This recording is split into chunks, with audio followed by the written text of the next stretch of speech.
Olá, bem-vindos e bem-vindos ao Compacto Podcast, resumo de notícias, novidades e acontecimentos sobre sustentabilidade. Hoje a gente vai falar sobre o fato de seu próximo frasco de shampoo vir em uma latinha de refrigerante, como escolher roupas pensando no meio ambiente e aquecimento global, efeito estufa, mudança climática, o que é o que e qual é a diferença. Eu sou a Graziela Brum, fundadora e consultora da Compacto, uma consultoria de comunicação para empresas e organizações com foco em impacto positivo. Vocês escutam o Compacto Podcast no Spotify e no YouTube. Então bora para a primeira notícia. O seu próximo frasco de shampoo pode vir em uma latinha de refrigerante. Startup sueca aposta em latas de alumínio para revolucionar embalagens de cuidados pessoais. Na busca de uma forma de tornar as embalagens de cuidados pessoais mais sustentáveis, a startup sueca Midol encontrou inspiração em uma fonte inusitada: a reciclagem de latinhas de alumínio usadas para bebidas. A empresa desenvolveu um sistema de refil que armazena shampoo, loção e outros produtos em cartuchos de alumínio selados. Diferente de uma lata de refrigerante comum, esses cartuchos, chamados de capsule, não têm lacre com anel de abertura. Eles são ativados ao serem encaixados em um dispensador reutilizável, desenvolvido pela Midol, que perfura a tampa com um estalo. Depois do uso, a lata pode ser reciclada com facilidade. Na Suécia, a taxa de reciclagem de latinhas é de cerca de 90%, no Brasil é de quase 100%. Já nos Estados Unidos o índice é bem menor, 43%. Mas ainda assim supera em mais de 3 vezes a taxa de reciclagem de embalagens plásticas. Além disso, o alumínio pode ser reciclado indefinidamente, sem perda de qualidade, o que não ocorre com plástico. A lata de bebida de alumínio, que é o recipiente mais reciclado no mundo, já está disponível no mercado. Só que toda a indústria em torno dela é construída em torno de alimentos e bebidas. E a Midol fez esse exercício de entender o que precisava ser feito para levar esse tipo de embalagem para novas categorias, como a de cuidados pessoais, farmacêuticos e produtos de limpeza. E essas alternativas ao uso de embalagens plásticas são muito relevantes e importantes. Para vocês terem uma dimensão de tamanho de mercado, a indústria de beleza e cuidados pessoais é uma das maiores do mundo, e o Brasil é um dos líderes de consumo dessa indústria, e ela produz por ano 120 bilhões de embalagens plásticas no mundo. Por ano, tá? Se a gente pegar o total da população mundial, a gente tem aí uma média de 15 embalagens plásticas por pessoa por ano. Vocês devem estar pensando aí. Mas eu uso mais de 15 embalagens plásticas por ano. Pois é. É importante a gente despertar consciência para o nosso consumo, né? E a reciclagem dessas embalagens, seja de plástico ou outros insumos, ela tem um dificultador de cultura, é claro, mas também de legislação. No Brasil e em grande parte do mundo, é proibido, por exemplo, que alimentos estejam em contato direto com embalagens recicladas, o que é honrável por uma questão de ciência e pesquisas, mas já está se estudando que existe viabilidade, sim, de isso acontecer de forma que não represente nenhum dano para o alimento. O Victor Ljungberg, CEO e fundador da Midol, comenta que é preciso reconhecer que existe uma cultura global bem enraizada no uso único. O que a Midol faz é encontrar o consumidor aonde ele está, sem exigir uma grande mudança de comportamento. Ele vai continuar comprando latas nas prateleiras como ele já faz hoje. A diferença, claro, é o conteúdo de dentro dessa lata. Como a produção dos cartuchos pode ser feita com equipamentos já existentes, a produção tem potencial de escalar rapidamente. As marcas interessadas podem personalizar os cartuchos e os dispensadores, pagando uma taxa de licenciamento para usar o sistema. Empresas como a IKEA e Muji, por exemplo, poderiam criar dispensadores universais compatíveis. A Suíça Nunic, que já evita embalagens plásticas, começou recentemente a adotar o sistema da Midol em seus produtos de cuidados pessoais. A expectativa é de que outras marcas sigam o mesmo caminho. E a gente comentou aqui sobre essa marca sueca, mas tem um exemplo brasileiro que eu acho legal de trazer também como referência, que é a Bob, B.O.B. Bars Over Bottles. Apesar do nome em inglês, ela é uma marca que nasce no Brasil. Hoje ela vende no Brasil e nos Estados Unidos. E ela tem uma proposta de higiene pessoal, cuidados, com vários produtos dentro desse segmento que não usa plástico nas suas embalagens. Todas as embalagens são feitas de papel e para que isso fosse viável, a empresa desenvolveu produtos que também não usam água, então eles são produtos em barra, o que também é positivo por conta do uso de água, né. Então são produtos que têm um impacto menor tanto no consumo, na necessidade de combustíveis fósseis para produzir as suas embalagens, né, como o petróleo, mas também na necessidade do uso de muita água no seu processo, porque os produtos são sólidos sem água como ingrediente principal.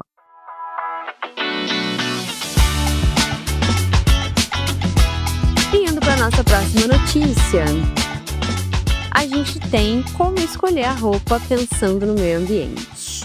A produção de roupas e tecidos é um processo complexo que envolve várias etapas, desde o cultivo das fibras até a confecção final das peças e o seu descarte adequado. Então, só nessas 3 etapas a gente já consegue ver o tanto que envolve, né? A indústria da moda hoje é considerada uma das mais poluentes do mundo. E a produção de roupas e tecidos também, para produzir essas roupas, né, passam por um processo bem complexo que envolve aí cultivo de fibra, confecção das roupas e também o descarte adequado dessas peças, que é o que traz para a indústria da moda esse título de uma das mais poluentes também. E cada uma dessas fases consome recurso, energia, emite gases do efeito estufa, impacta o meio ambiente de forma geral. Mas a indústria da moda, ela impacta o meio ambiente de 2 maneiras principalmente. A primeira é a falta de gestão dos resíduos gerados nos processos produtivos, e a segunda está relacionada a poucas opções de uma manufatura reversa, que poderia receber produtos descartados pelos consumidores. O que isso significa? Eu não tenho mais utilidade para esse produto na minha casa, ou este produto não tem mais utilidade porque ele perdeu o seu valor de uso, e o que eu faço com ele? A gente tem soluções até certo ponto, a gente pode ressignificar, reparar. Existe uma prática também de doação de peças, mas chega um momento em que essa peça não tem mais utilidade de fato. E aí, o que eu faço com ela? A estimativa de desperdício de confecções é de cerca de 15% de todo o tecido na etapa de corte, além de perdas de aviamento, que são etiquetas, zíperes, e tecidos não aproveitados, coleções não vendidas e até o descarte de peças já sem condições de uso. Todas essas são questões que estão em busca de soluções na indústria têxtil. Depois a gente também pode falar um pouco sobre matéria-prima. Cada material tem um impacto diferente. O poliéster é um material produzido a partir do petróleo, que é uma fonte não renovável, e que vai esgotar muito em breve. O algodão, por outro lado, demanda um plantio em espaços maiores, extensos, com um uso considerável de agrotóxicos. E as fibras de celulose são obtidas de árvores que geralmente são não nativas e em um processo que demanda o uso de químicos agressivos. Tá passando um helicóptero aqui em cima? Vamos ver o quão bom é o meu microfone. Somando a tudo isso, a gente também tem a etapa de tingimento das peças. E essa lavagem pode poluir rios, mar, já que usa muita água no seu processo. Mesmo a lavagem domiciliar tem impactos, a nossa lavagem do dia a dia, né? Essas peças são compostas por fibras sintéticas e que liberam microplásticos nesse processo. Mas existe um trabalho intenso de centros de pesquisa, indústrias e as próprias marcas e varejistas que têm desenvolvido e implantado soluções que minimizam e zeram parte desses impactos. E como que a escolha pessoal pode ajudar no meio ambiente? Primeiro, começando pela decisão de investir ou não em uma peça nova. É importante a gente se questionar se é preciso mesmo comprar. Pensar bem em criar novas composições com as roupas que a gente já tem no armário, revitalizar peças, calças, blusas, também pode ser uma boa opção. Calça jeans é uma peça que deveria durar anos, né? E aí a gente pensa, preciso comprar mesmo? De repente vale a pena pesquisar em brechós, e se não encontrar o que precisa nesse tipo de loja, procurar em outras, mas sempre com atenção. Eu vi uma frase esses dias que eu achei interessante. Tem uma crença, não sei se vocês sabem disso, de que peça de brechó, roupa de brechó tem energia, né, porque outra pessoa usou e tal. E eu vi uma frase que eu achei muito interessante, que é: "Peça de brechó não tem energia ruim, a que tem é a fruto de trabalho escravo". Forte, né, bem forte, bem impactante. Outro ponto é optar por marcas sustentáveis, que tenham transparência, certificações dos seus processos, dos seus produtos. Escolher peças que têm uma vida útil maior, com matéria-prima e processo produtivo de mais qualidade. E, no momento da compra, verificar se o produto tem certificação, que permite rastrear e comprovar as informações da etiqueta para evitar cair em greenwashing também. Agora que a gente já falou um pouco sobre matéria-prima, a gente sempre pode se perguntar do que é feito esse material. Além de outras perguntas importantes também, como quem fez essa peça? Esse profissional foi remunerado de forma digna? Geralmente, se a peça está custando muito baixo, a resposta é não. E ela tinha condições saudáveis de trabalho? E é legal o exercício também de priorizar produtos que tenham um design circular. O que isso quer dizer? Que foram pensados para, no fim da sua vida útil, que como a gente comentou, ela chega em algum momento, esses produtos serem recuperados, reprocessados para a fabricação de novas roupas. Isso ainda é muito novo na indústria da moda. Soluções para quando o produto chega ao fim da vida útil, né, esse fechamento do ciclo, mas tem aí alguns caminhos sendo estudados e pesquisados. Até tem um exemplo que ficou um pouco mais famoso nos últimos anos, que é a Fabric, que é uma abreviação, né, uma brincadeira entre fabric, tecido em inglês, e brick, que é tijolo, e ela transforma tecidos em tijolos ecológicos, que podem ser usados aí para mobiliário ou para desenvolver ambientes com isolamento acústico, por exemplo, mas ainda não possui uma grande escala, né. É uma alternativa ainda no seu processo de desenvolvimento. E aprofundando um pouco na questão da matéria-prima, né, quais são os melhores materiais para roupas em termos de sustentabilidade? O melhor é aquele que é renovável, reciclado e reciclável. No caso das roupas, a gente pode priorizar algodão e fibras de celulose recicladas. E quando a gente fala sobre tecido 100% poliéster, eles têm a sua utilidade, por exemplo, corta-vento, guarda-chuva e peças que têm o objetivo, por exemplo, de aquecer muito num frio muito extremo, porque basicamente poliéster é plástico, né, entre aspas aí. Mas apesar das vantagens do poliéster para esses usos determinados, ele não é reciclado para novas fibras, fios e tecidos por falta de tecnologia. Além de ser uma fonte comprovada de micro e nanoplástico, que tem um impacto significativo para a saúde humana e também para o equilíbrio dos ecossistemas. Comentou o gestor ambiental Jonas Lessa, que é cofundador da Retalhar, um negócio de impacto que presta serviços de reciclagem e reaproveitamento de resíduos têxteis. E eu vejo que é um esforço coletivo da indústria da moda chegar em novas pesquisas e soluções para esse resíduo têxtil que ela gera. Inclusive, tem um exemplo bem recente da Chanel, dos últimos dias, que ela anunciou o lançamento de uma nova marca, vai ser independente, mas vai fazer parte do grupo, que é a Nevold, uma mistura ali e uma abreviação de Never Old. E essa empresa, ela vai justamente estudar e investigar soluções para transformar o resíduo têxtil em matéria-prima, especialmente nesse mercado de luxo. Indo para nossa terceira notícia, a gente tem as diferenças entre aquecimento global, efeito estufa, mudança climática, o que é o quê e qual é a diferença desses termos.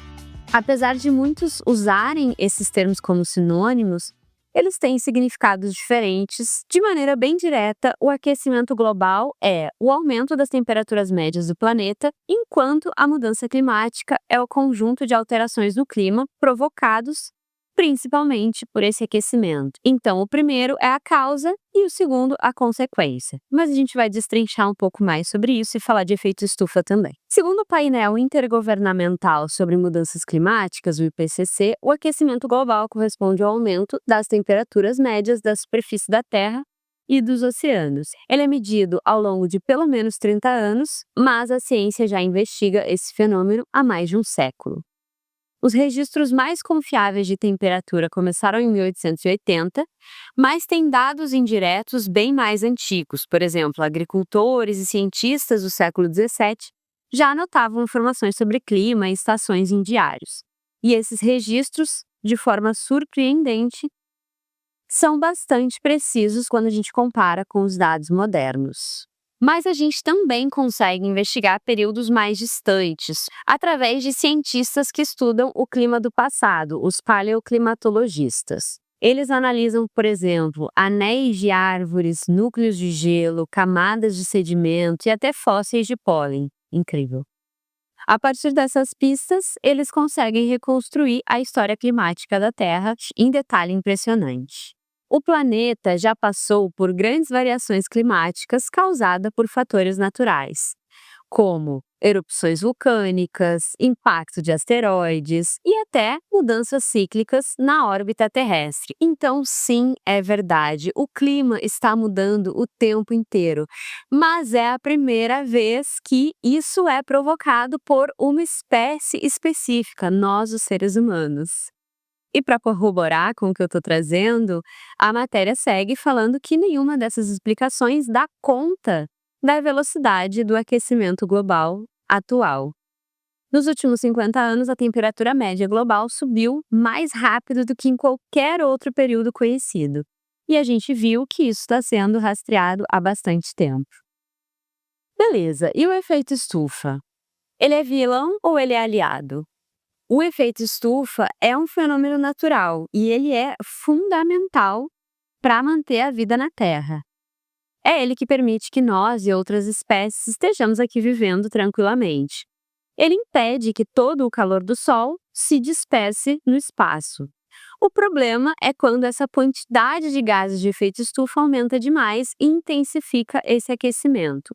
O dióxido de carbono, CO2, é o principal deles, que, junto com outros gases, aumentou muito a partir da Revolução Industrial. Por isso que quando a gente fala sobre manter a temperatura equilibrada do planeta, a gente fala sobre os períodos pré-industriais, porque o pós-industrial realmente mexeu muito e aumentou muito a emissão de gases na atmosfera. E existe um consenso científico muito estabelecido sobre isso. A queima de combustíveis fósseis, carvão, petróleo, gás natural e o desmatamento são as principais causas do aquecimento atual. O crescimento no consumo desses combustíveis ao longo dos últimos 2 séculos é impressionante.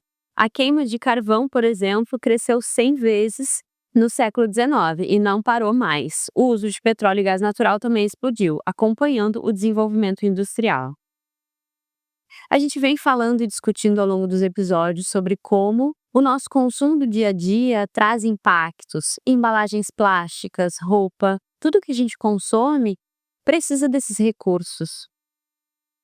E isso contribui muito para essa questão do aquecimento global. Segundo o IPCC, as emissões de gases de efeito estufa atingiram níveis sem precedentes em pelo menos 800 mil anos. E são, com alta probabilidade, a causa dominante do aquecimento desde meados do século XX. Tem uma metáfora que ajuda muito a entender que é: imagina que a Terra está envolta em um cobertor, só que esse cobertor é feito de poluentes, e esses poluentes retêm o calor. Quanto mais combustíveis fósseis a gente queima, mais grosso fica esse cobertor, e mais o planeta esquenta. E a mudança climática? Enquanto o aquecimento global trata do aumento das temperaturas, a mudança climática vai falar sobre uma série de transformações no clima, como as alterações nos padrões de chuva, eventos extremos mais frequentes e impactos profundos nos ecossistemas. E a gente já vê elas acontecendo hoje. O aquecimento global tornou o clima muito mais instável e severo. Desastres naturais como incêndios florestais, ondas de calor, secas, enchentes, tempestades tropicais aumentaram 10 vezes desde a década de 1960, segundo a Organização Meteorológica Mundial. E aí a gente se pergunta: ainda dá tempo de evitar esse futuro catastrófico e mudar esse presente que a gente está vivendo? Bom, é importante a gente falar que existem sim pontos de inflexão climáticos, e quanto mais a temperatura aumenta, mais pontos de não retorno a gente tem em relação a ecossistemas, a biodiversidade e a forma como a vida é hoje. E isso gera sim uma frustração, inclusive tem um termo que surgiu nos últimos anos que é a ecoansiedade, que é fruto dessa sensação de que a luta está perdida e não tem mais nada para ser feito. E isso não é verdade. A gente pode sim tomar decisões do dia a dia que vão impactar de forma micro, mas em escala de forma macro, consumindo menos, fazendo escolhas melhores e nos conscientizando também sobre o nosso impacto e decisões do dia a dia. Então vamos acreditar na nossa capacidade de mudar essa realidade e a forma como a gente vive e vamos trabalhar todos os dias para isso. Confiar na ciência, confiar na pesquisa, mas confiar nas decisões e nos hábitos que a gente está criando todos os dias também. Mas eu acho importante a gente não entrar nesse ciclo de desesperança e só falar sobre coisas ruins. Acreditar que essa mudança pode e vai acontecer. Hoje a gente viu como o seu próximo frasco de shampoo pode vir em uma latinha de refrigerante. Como escolher roupas pensando no meio ambiente e a diferença entre aquecimento global, efeito estufa e mudança climática. Segue a gente no Spotify ou ativa o sininho no YouTube para acompanhar o Compacto Podcast. Vocês encontram a Compacto no LinkedIn, no Instagram como @compactoci e no compactoci.com. E vocês me encontram no LinkedIn como Graziela Brum. Um beijo e até o próximo episódio.